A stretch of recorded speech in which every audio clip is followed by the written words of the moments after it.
High, আমি অদিতি। আমার ছাদ বাগানের নতুন একটা ভিডিওতে আপনাদের সকলকে স্বাগত। আজ সকাল থেকে আমাদের এখানে মুষলধারে বৃষ্টি হচ্ছে, আর এরই মধ্যে আমি ছাদে চলে গেলাম পুজোর জন্য কিছু ফুল তুলতে। সকাল থেকে প্রচুর পরিমাণে বৃষ্টির জন্য বেশ কিছু ফুল ঝরেও গিয়েছে এবং নষ্টও হয়েছে। বাগানে আর কোনো ফুল ফুটুক বা না ফুটুক, এই নাকচাপা আর অলকানন্দায় আমার পুরো বাগানকে ভরিয়ে তুলেছে। বৃষ্টির জল পেয়ে এখন প্রচুর পরিমাণে অলকানন্দা ফুটছে। শুধু ছাদেই নয়, আমাদের বাড়ির উঠোনেও প্রচুর অলকানন্দা গাছ রয়েছে। পরের কোনো ভিডিওতে না হয় নিচের বাগানটা আপনাদের সাথে শেয়ার করব। থোকা অলকানন্দাটা ছাড়া প্রায় সমস্ত রঙই আমার কাছে রয়েছে।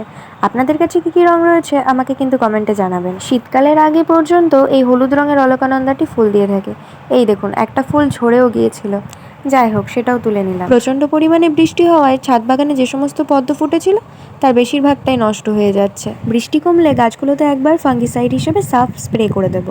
আপনারাও আপনাদের ছাদ বাগানের গাছগুলোকে ভালো রাখার জন্য এত বৃষ্টির পরেই সাফ স্প্রে করে দিতে পারেন। আর টবের মাটিতে যাতে জল না জমে সেই দিকে লক্ষ্য রাখবেন। আমার বাগানের মাইক্রোলোটাস হিসেবে লিয়াংলির ভিডিও আপনারা আগেই দেখেছেন। তার মধ্যে থেকে একটা ছোট্ট লিয়াংলি আজ পুজোর জন্য আমি তুলে নিলাম। একবার হলেও আপনারা আপনাদের ছাদ বাগানে এই আইডিটি লাগিয়ে দেখুন, প্রচুর পরিমাণে ফুলে ভরিয়ে দেবে আপনাদের বাগান। ছোট জায়গায় কিভাবে এই আইডি প্রতিস্থাপন করবেন সেই বিষয়ে জানতে হলে আমাকে কমেন্টে জানাবেন। ব্যাস, আজকের মতো আমার ফুল তোলা এখানেই শেষ।